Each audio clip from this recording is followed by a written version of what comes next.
La nouvelle maternité de l'EARL Sorjus à Volsheim a vu naître ses premiers porcelets début décembre 2020. La construction du bâtiment avait débuté mi-juin et a été entreprise d'urgence après l'incendie d'une autre maternité de l'exploitation. La ferme compte 2 associés et 1 salarié et cultive également de l'orge, du blé et du soja pour l'alimentation de l'élevage porcin, ainsi que du maïs et du colza vendus à une coopérative. Donc, le bâtiment, c'est 48 places. On a 2 fois 24 places, donc pour 2 bandes différentes. Les animaux, ils ont un libre accès à 2 parties, donc une partie extérieure et une partie intérieure où ils circulent comme ils le souhaitent. À l'intérieur se trouve l'alimentation des truies, le nid des porcelets, les barres d'anti-écrasement, une barrière qui nous permet d'immobiliser la truie. Et à l'extérieur se trouve l'abreuvoir, le point d'eau et le couloir de raclage. Donc. L'intérieur est nettoyé 2 fois par semaine. On repaille et à ce moment-là, on passe à l'extérieur avec un quad équipé d'une lame et on pousse l'ensemble des déjections à l'arrière sur la fumière. Là, je pense qu'on peut dire qu'on a gagné sur tous les plans. On a gagné tant sur le confort du travail, sur le confort des animaux et du coup sur les résultats techniques derrière aussi. Pour choisir le type de bâtiment, sa configuration intérieure et ses équipements, ils se sont inspirés d'une autre maternité rénovée sur le site, en plus de recherches diverses et de conseils extérieurs. L'ensemble des travaux revient environ à 6 000 € par place et ils ont déposé une demande d'aide pour un plan bâtiment. Pour l'ambiance intérieure, ils ont fait un pari qui s'avère gagnant, s'inspirer du chauffage au sol bien connu dans nos maisons. Le système est raccordé à une chaudière à fioul peu gourmande en énergie à l'usage.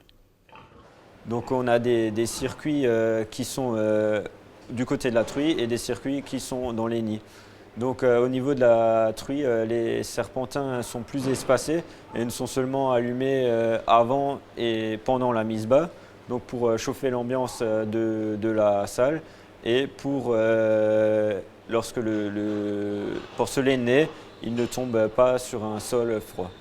Et ensuite, le chauffage, les serpentins au niveau des nids sont beaucoup plus rapprochés et donc sont allumés presque toute la lactation pour vraiment attirer le porcelet ou les porcelets dans le nid au point chaud qui va éviter les écrasements lorsqu'ils sont couchés à l'extérieur aux côtés de la truie. On ne veut pas s'avancer trop, mais on peut dire qu'on a gagné environ un porcelet au sevrage par truie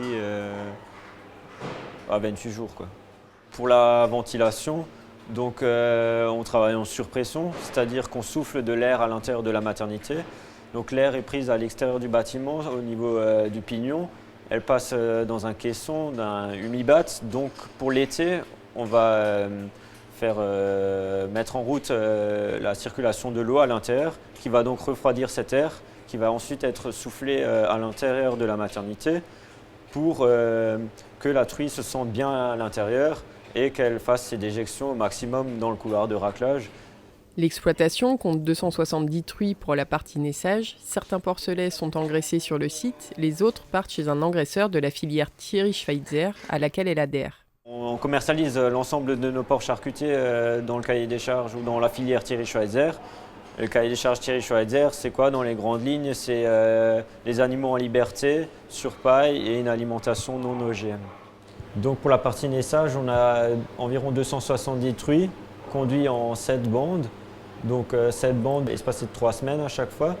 Donc on a environ 35 truies par bande. Donc là, on met 24 truies dans cette maternité-là.